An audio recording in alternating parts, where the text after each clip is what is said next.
Hello students, आप सभी का एक बार फिर से वेलकम है आपके अपने YouTube channel dream classes 9th-10th पे। ठीक है, तो चलिए आज की इस क्लास को हम लोग स्टार्ट करते हैं। जैसा कि आप सारे बच्चे को थंबनेल में दिख रहा होगा कि आज की जो हमारी क्लास है वो लेसन 10 मछली यानी क्लास 10th के हिंदी की होने वाली है। ठीक है, तो चलिए ऊपर हम हिंदी टॉपिक बना देते हैं।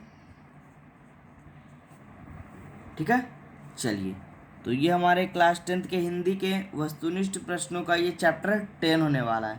तो इसके पहले वीडियोस को आपने नहीं देखा है तो वो जाइए आप चैनल पे और वहाँ पे हमारे प्लेलिस्ट में जाकर टोटल वीडियो का प्लेलिस्ट जो है वो बना दिया गया है। ठीक है, तो चैप्टर वाइज ऑब्जेक्टिव हो गए, शॉर्ट क्वेश्चन हो गए, बुक सॉल्यूशन हो गए, सब कुछ वहाँ पे मिल जाएगा आपको।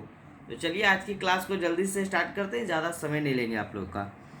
तो चलिए आज हम लोग बात करते हैं आज के पहले क्वेश्चन पे। ठीक है, तो जो भी नए बच्चे हैं और जो भी हमारे पुराने बच्चे हमसे जुड़े हुए हैं, जिन बच्चों ने चैनल को सब्सक्राइब नहीं करा है वो अभी जाकर कर लीजिए और बगल में बेल आइकन होगा उसको दबा दीजिएगा। ठीक है, ताकि हमारे नए वीडियो का नोटिफिकेशन जो वो आपको मिल पाएगा। तो आज के पहले क्वेश्चन पे हम बात करते हैं। देखिए आप लोग को दिख रहा होगा हमने क्वेश्चन में ऑप्शन को नहीं रखा है। हमने इसलिए ऐसा करा है क्योंकि हम लोग ऑप्शन को इसलिए नहीं रखते ये अपने क्वेश्चन में, क्योंकि यहाँ पे याद करने में बच्चों को ज़्यादा आसान होगा। ठीक है, चलिए बात करते हैं। पहला क्वेश्चन हमने रखा है कि पेड़ पर कमरा किसकी रचना है। चैप्टर का नाम हमारा क्या है जी? मछली, जिसके कि लेखक थे विनोद कुमार शुक्ल। ठीक है, जिन बच्चों ने इस चैप्टर को पढ़ा होगा अपने बुक में उनको ये अच्छे से डिटेल से मालूम होगा। तो पहले क्वेश्चन ही हमने वीवीआई को रख दिया है, जो कि 2018 के बोर्ड एग्जाम में पूछा गया कि पेड़ पर कमरा किसकी रचना है। राइट आंसर इसका होगा विनोद कुमार शुक्ल, जो कि इस चैप्टर के मुख्य लेखक थे। ठीक है, तो आपको एग्जाम में 4 ऑप्शन इसके दिए रहेंगे, 4 लेखक का नाम रहेगा, आपको क्या टिक करना है? विनोद कुमार शुक्ल, पेड़ पर कमरा विनोद कुमार शुक्ल। दूसरा क्वेश्चन आपको इस तरह से देखने को मिलेगा। ठीक है, कभी कभी ये वाला भी इस तरह से दिया रहेगा और आपको 4 ऑप्शन भी वहाँ पे दिया रहेगा ABCD करके। ठीक है, ये पूछेगा कि मछली है, या फिर पूछेगा मछली एक कैसी मछली एक क्या है। ठीक है, तो ऑप्शन रहेगा आपके सामने निबंध है, कविता है, कहानी है, पद्य है। तो राइट आंसर आपका क्या हो जाएगा जी? कहानी। ठीक है, मछली जो हमारा ये चैप्टर है वह एक क्या है? कहानी है। तो आपको जैसे ही मछली का चैप्टर दिखे क्वेश्चन आपको टिक कर देना है कहानी पे। ठीक है, चलिए तो इस तरह से क्या होता है कि हमारा टॉपिक इस तरह से क्लियर करवाने से बच्चों को याद करने में ज़्यादा आसान होता है। ठीक है, और बच्चे अच्छे से इस क्वेश्चन को दिमाग में रख पाते हैं और एग्ज़ाम में वहाँ पे टिक कर लेते हैं। आगे बढ़ते हैं तीसरे नंबर की ओर। तीसरा नंबर भी देखिए काफ़ी अच्छा प्रश्न है। कह रहा है झोले में कितनी मछलियाँ थी। जब पिताजी मछली लाए थे तो उनके झोले में कितनी मछलियाँ थी? राइट आंसर क्या हो जाएगा? 3। और मैं एक और सलाह देना चाहता हूँ, जो बच्चे अभी न्यू हैं, जिन्होंने अभी तक बुक सॉल्यूशन को नहीं पढ़ा है, वो जाइए अपना बुक उठाइए और वहाँ पे घर बैठे आराम से इसके कहानी को पढ़ लीजिए। उसके बाद हमारे इस वीडियो को देख लीजिए, आपका एक एक कॉन्सेप्ट क्लियर हो जाएगा। और इसके नोट्स अच्छे से बना लीजिए। और जिन बच्चों को इसका टोटल नोट्स चाहिए उनको हमने देखिए व्हाट्सएप नंबर प्रोवाइड करवा दिया है, स्क्रीन पे दिख रहा होगा आपको।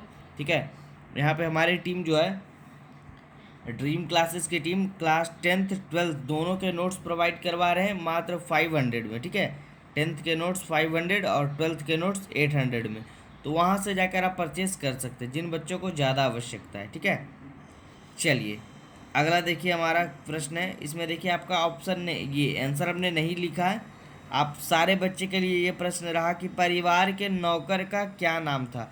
तो हमें ये भी पता चलेगा कि किन किन बच्चों ने हमारे इस बात को माना है और इस जाकर घर बैठे बुक को पढ़ा है।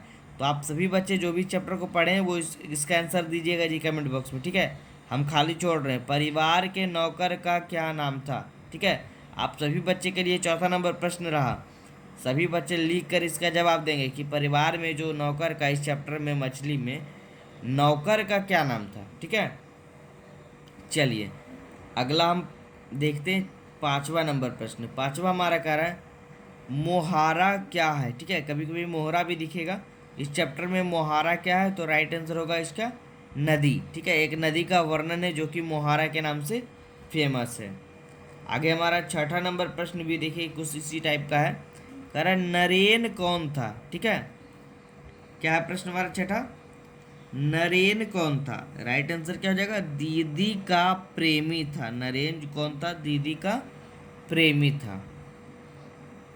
आगे बढ़ते 7वें नंबर की ओर। ठीक है, देखिए 7वां नंबर भी बहुत अच्छा प्रश्न है। कह रहा है पिताजी ने बाजार से कितनी मछलियां खरीदी थी?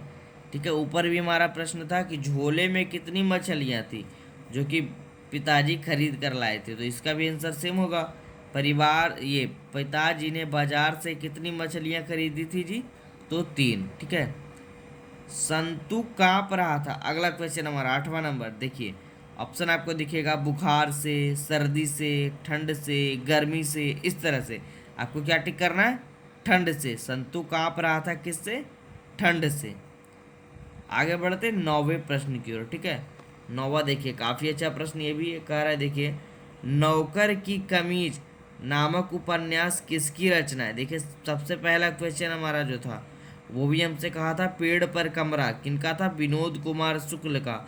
और ये भी इसका आंसर हो जाएगा नौकर की कमीज नामक उपन्यास जो था वो किनकी रचना था? विनोद कुमार शुक्ल, जो कि इस मछली चैप्टर के लेखक थे। ठीक है, मुझे उम्मीद है सभी बच्चे को ये टॉपिक अच्छा लग रहा होगा।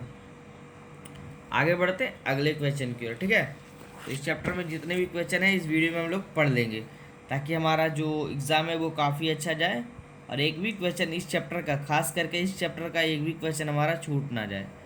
प्रश्न हमारा 10वां है, कहानीकार के छोटे भाई का नाम क्या है? जो इस कहानी को कह रहे हैं कहानीकार, उसके छोटे भाई का नाम क्या है? राइट आंसर क्या हो जाएगा? भग्गू। ठीक है, अब देखिए 11वां प्रश्न हमारा कह रहा है पिताजी ने किसको मारा था? तो राइट आंसर हमारा क्या हो जाएगा? दीदी को। ठीक है, पिताजी ने किसको मारा था जी? तो दीदी को। अगला देखिए हमारा 12वां नंबर कह रहा है प्रश्न। ये देखिए प्रश्न हमारा 12वां नंबर, चलिए, कि किसको घर में मछली गोश्त बनाना अच्छा नहीं लगता था? ठीक है, घर में किसको मछली गोश्त बनाना अच्छा नहीं लगता था? तो माँ को ये सब पसंद नहीं था। राइट आंसर क्या हो जाएगा इसका? माँ। 13वां नंबर की ओर बढ़ते। 13वां नंबर प्रश्न हमारा कह रहा है कि शुक्ल जी कहानी संग्रह है। ठीक है, किसका एक संग्रह है? शुक्ल जी जो कहानी है वो किसका एक संग्रह है? तो पेड़ पर कमरे का। ठीक है, याद रखिएगा ये काफ़ी अच्छा प्रश्न है कि शुक्ल जी कहानी संग्रह है किसका? पेड़ पर कमरा का। आगे बढ़ते 14वें नंबर प्रश्न की ओर। कह रहा मरी हुई मछली की आंखों में नजर आ रही थी। ठीक है, क्या नजर आ रही थी? 4 ऑप्शन आपको रहेगा इसमें। ठीक, क्या करना है आपको? परछाई। मरी हुई मछली की आंखों में क्या नजर आ रही थी? तो परछाई नजर आ रही थी। ठीक है, आगे बढ़े, चलिए 15वें नंबर की ओर बात कर लेते हैं। 15वां नंबर कह रहा है दयावती मोदी कवि शेखर सम्मान से कब सम्मानित किया गया था? ठीक है, कह रहा है क्वेश्चन समझिएगा, दयावती मोदी को यहाँ होना चाहिए, छूट गया। कब दयावती मोदी कवि को शेखर सम्मान से कब सम्मानित किया गया था? 1997 ईस्वी में। देखिए एक और टॉपिक यहाँ पे क्लियर हो रहा है, कौन सा सम्मान है जी? तो शेखर सम्मान। पूछेगा प्रश्न आपका कि दयावती मोदी को किस सम्मान से सम्मानित किया गया था 1997 में? तो शेखर सम्मान से। ठीक है, बस आप लोग टॉपिक क्लियर रखिएगा, बहुत सारा क्वेश्चन उभरते जाएगा। आगे बढ़ते 16वें नंबर की ओर। 16वां नंबर हमारा कह रहा है प्रश्न, निराला सृजन पीठ में अतिथि साहित्यकार के रूप में कब से कब तक रहे? ठीक है, निराला सृजन पीठ में अतिथि साहित्यकार के रूप में कब से कब तक रहे? राइट आंसर क्या हो जाएगा? 1994 से 1996 तक। ठीक है, चलिए आगे बढ़ते 17वें नंबर की ओर। ये देखिए 17वां प्रश्न हमारा कह रहा है विनोद कुमार शुक्ल का जन्म कहाँ हुआ था? बहुत ही अच्छा प्रश्न है और कई बार एग्जाम में ये पूछा है। देखिए हम लोगों ने विवेय करवा दिया है। विनोद कुमार शुक्ल का जन्म जो है, जो कि मछली चैप्टर के लेखक थे जी, विनोद कुमार शुक्ल, उनका जन्म पूछा गया कहाँ हुआ था? राइट आंसर क्या जाएगा? राजनांद छत्तीसगढ़। ठीक है, छत्तीसगढ़ में स्थित है राजनांद, वहीं इनका जन्म हुआ था। ठीक है, आगे बढ़े, चलिए अगला प्रश्न हम लोग देखते हैं क्या कह रहा है। कह रहा है 18वां नंबर प्रश्न हमारा, ये देखिए बहुत ही अच्छा प्रश्न है ये भी। संतु नरेन आपस में कौन है? संतु और नरेन जो है वो आपस में कौन है? राइट आंसर क्या हो जाएगा? भाई भाई। कहने का मतलब हुआ संतु और नरेन आपस में भाई थे। ठीक है, चलिए अब हम लोग और इस क्वेश्चन में जितने भी क्वेश्चन है इस चैप्टर में उसको पढ़ लेते हैं, तो हमारा टॉपिक जो है वो क्लियर हो जाएगा। आगे देखिए 19वां नंबर प्रश्न आपका अभी भी दिख रहा होगा। ठीक है, बहुत बार ये बोर्ड एग्जाम में पूछा है, इस बार भी पूरा चांस है। कह रहा देखिए 19वां प्रश्न कि मछली कहानी में किस वर्ग का जीवन वर्णित है? मतलब उस किस वर्ग के जीवन के बारे में डिस्कशन किया गया है। राइट आंसर क्या हो जाएगा? निम्न मध्यम वर्ग का। अच्छे से पढ़ कर जाइएगा, निम्न मध्यम वर्ग का। ठीक है, मछली कहानी में किस वर्ग का जीवन वर्णित है, मतलब दर्शाया गया है, तो निम्न मध्यम वर्ग का। ठीक है, चलिए 20वां प्रश्न आपको दिख रहा होगा स्क्रीन पर। कह रहा है भग्गू संतु के पीछे क्यों भागा था? राइट आंसर क्या हो जाएगा? मछली छीनने के लिए। ठीक है, भग्गू जो है वो संतु से मछली छीनने के लिए उसके पीछे भागा था। आगे बढ़े, चलिए 21वें नंबर पे हम लोग देखते हैं। कह रहा है विनोद कुमार शुक्ल कहानीकार, जो कि मछली के कहानीकार थे, उपन्यासकार के अलावा और क्या थे? तो विनोद कुमार शुक्ल जो थे वो कहानीकार, उपन्यासकार और उसके अलावा क्या थे? राजनेता भी थे। ठीक है, ये भी याद रखिएगा जी। विनोद कुमार शुक्ल जो थे वो कहानीकार भी थे, उपन्यासकार भी थे और राजनेता भी थे। आगे बढ़ते हैं 22वें नंबर की ओर। 22वां नंबर का रहा हमारा, मछली अभी कट जाएगी ऐसा किसने पूछा? संतु ने पूछा था। ठीक है, संतु ने पूछा पिताजी से कि क्या मछली अभी कट जाएगी? ठीक है, इस तरह से उसने सवाल किया था अपने पिताजी से। बहुत ही अच्छा प्रश्न है। इन सारे टॉपिक्स को आप क्लियर करके जाइएगा तो आपका एग्जाम बेहतरीन जाएगा। ठीक है, आगे देखिए 23वां प्रश्न करा मछली कौन खाता था? ठीक है, घर में जो है मछली कौन खाता था? राइट आंसर क्या हो जाएगा? पापा। क्योंकि बच्चे तो उसे पालना चाहते थे, मारना चाहते नहीं थे, और माँ को तो ये सब पसंद नहीं था। ये देखिए 24वां नंबर क्वेश्चन, 24वां भी काफ़ी अच्छा है जी। कह रहा है मछली शीर्षक कहानी कहानीकार विनोद कुमार शुक्ल। फिर से समझिएगा, मछली शीर्षक कहानी जो थे उसके कहानीकार जो थे विनोद कुमार शुक्ल के किस कहानी संग्रह से लिया गया है? तो राइट आंसर क्या हो जाएगा? महाविद्यालय से लिया गया। ये मछली जो है महाविद्यालय शीर्षक से लिया गया है। और आज के चैप्टर का सबसे लास्ट और सबसे बेहतरीन प्रश्न हमारा है, जो आपको स्क्रीन पे दिख रहा होगा कि जो मछली मर जाती है उसकी आंखों में झांकने से अपनी परछाई नहीं दिखती है, ऐसा कौन कहता है? ऐसा कौन कहता है जी? तो दीदी कहती है। ठीक है, ये होगा इस 25वें प्रश्न का राइट आंसर।